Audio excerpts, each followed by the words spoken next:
જોઈ રહ્યા છો સંદેશ ન્યૂઝ। હું છું આપની સાથે કૃષ્ણા અને અમરેલીમાં નકલી લેટર કાંડમાં હવે પાટીદાર રાજનીતિ શરૂ થઈ ગઈ છે। એક આરોપી પાટીદાર યુવતી હોવાથી નેતાઓ ભડક્યા છે, પાટીદાર આગેવાનો પણ ભડક્યા છે। કોંગ્રેસ આપના નેતાઓએ અમરેલી પોલીસને આડે હાથ લઈ લીધી છે। વેકરિયાને બદનામ કરવાના મામલામાં દીકરીને શા માટે લાવ્યા?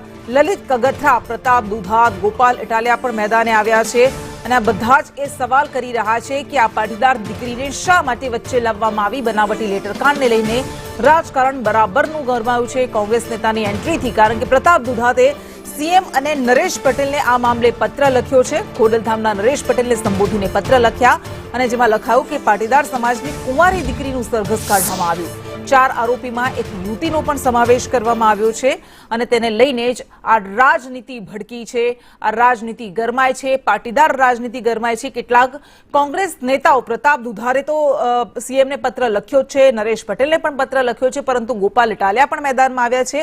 આ ઉપરાંત અલ્પેશ કથિરિયા અને દિનેશ બાંભણિયા સહિતના નેતાઓ પણ નિવેદન આપી રહ્યા છે અને કહી રહ્યા છે કે રાજનીતિમાં પાટીદાર દીકરીને વચ્ચે લાવવી એ અયોગ્ય છે।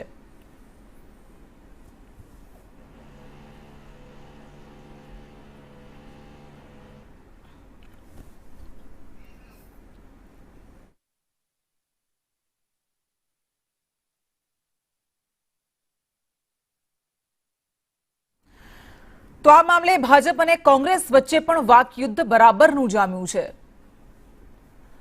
તો એક તરફ કોંગ્રેસ તરફથી આરોપ લગાવવામાં આવ્યા છે, કેટલાક સવાલો કરવામાં આવ્યા, પ્રહાર કરવામાં આવ્યા કે પોલિટિક્સમાં શા માટે પાટીદાર દીકરીને વચ્ચે લાવવામાં આવી, આ યોગ્ય કરવામાં આવ્યું છે, સરઘસ કાઢવામાં આવ્યું કુંવારી પાટીદાર દીકરીનું, એ ખોટું કરવામાં આવ્યું। અને બીજી બાજુ ભારતીય જનતા પાર્ટીએ પણ સામે પલટવાર કર્યા છે। આ ઉપરાંત એ સ્પષ્ટતા પણ કરી, હમણાં આપણે રાજ્ય સરકારના પ્રવક્તા મંત્રીને પણ સાંભળ્યા હતા, તેમણે પણ કહ્યું કે કોઈ પણ પ્રકારનું સરઘસ કાઢવામાં નથી આવ્યું, પરંતુ જ્યારે કોઈ આરોપીને પકડવામાં આવે ત્યારબાદની જે પ્રક્રિયા હોય એનું ઘટ્ટાનું રિકન્સ્ટ્રક્શન કરવામાં આવ્યું છે। પરંતુ દિનેશ બાંભણિયા હોય કે અલ્પેશ કથિરિયા બધા જ કહી રહ્યા છે કે રાજકીય કારણોમાં ખોટી રીતે દીકરીને હેરાન કરવામાં આવી।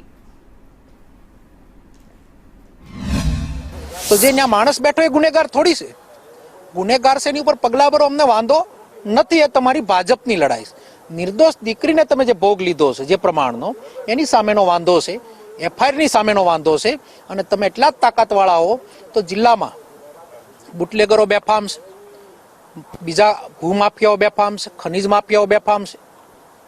ગયા વર્ષે ડ્રગ્સ પકડાણું અમરેલી જિલ્લાથી, સરઘસ નીકળ્યું નથી, નીકળ્યું હત્યારાઓના સરઘસ નથી નીકળ્યા।